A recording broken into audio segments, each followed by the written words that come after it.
At kaugnay niyan, inisyuhan ng show cause order ng LTFRB ang Victory Liner, ang may-ari ng bus kung saan nangyari ang brutal na pamamaril.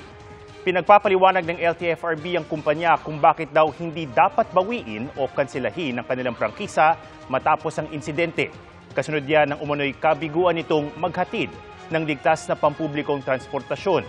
Inatasan ng LTFRB ang Victory Liner na magbigay ng sagot bago o sa mismong araw ng pagdinig sa November 21, 1:30 ng hapon.